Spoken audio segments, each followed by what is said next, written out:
Fresh ജ്യൂസിന് ഇപ്പൊ നല്ല ഡിമാൻഡാണുള്ളത്. പക്ഷെ ഇത്തരത്തിലുള്ള ഒരു ബിസിനസ് സ്റ്റാർട്ട് ചെയ്യുന്നതിന് വേണ്ടിയിട്ട് ഭയങ്കരമായിട്ട് ഇൻവെസ്റ്റ്മെന്റ് ആവശ്യമായിട്ട് വരില്ലേ? ഒരുപാട് ആളുകളുടെ സംശയമാണ് കേട്ടോ. നമുക്ക് ഒരിക്കലും വലിയൊരു ഇൻവെസ്റ്റ്മെന്റ് ഇവിടെ ആവശ്യമായിട്ട് വരുന്നില്ല. ആകെ നമുക്ക് ആവശ്യമായിട്ട് വരുന്നത് നമ്മുടെ ക്യാപ്പ് ക്ലോസ് ചെയ്യാൻ വേണ്ടിയിട്ടുള്ള ഒരു മെഷീൻ മാത്രമാണ് ആവശ്യമായിട്ട് വരുന്നത്. ഏകദേശം 5000 റുപ്പീസ് ഉണ്ടെങ്കിൽ നമുക്ക് ഈ ഒരു ക്യാപ്പ് ക്ലോസിംഗ് മെഷീൻ വാങ്ങിക്കാനായിട്ട് സാധിക്കും കേട്ടോ. ഈ ഒരു ബിസിനസ്സിന് മാത്രമല്ല, ഇത്തരത്തിൽ ക്യാപ്പ് ക്ലോസ് ചെയ്യുന്ന എന്ത് ബിസിനസ്സുകൾക്കും നമുക്ക് ആ ഒരു സെയിം മെഷീൻ തന്നെ യൂസ് ചെയ്യാനായിട്ട് സാധിക്കും. ഇനി അതുപോലെ തന്നെ ജ്യൂസ് ഉണ്ടാക്കുന്നതിന് വേണ്ടിയിട്ട് നമ്മുടെ വീട്ടിലുള്ള മിക്സ് തന്നെ നമുക്ക് ഉപയോഗിക്കാനായിട്ട് സാധിക്കും, ചെറിയ രീതിയിലുള്ള പ്രൊഡക്ഷൻ ഒക്കെ വേണ്ടിയിട്ട് കേട്ടോ.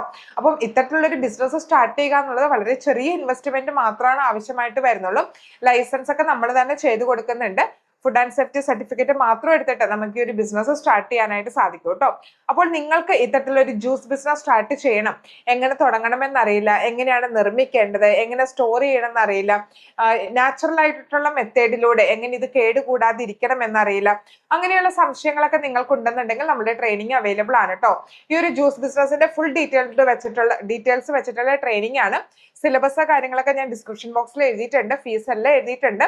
അപ്പൊ നിങ്ങൾക്ക് താല്പര്യം ഉണ്ടെന്നുണ്ടെങ്കിൽ അത് വായിച്ചു നോക്കി ഇൻട്രസ്റ്റഡ് ആണെങ്കിൽ ജോയിൻ ചെയ്യാനായിട്ട് സാധിക്കും കേട്ടോ.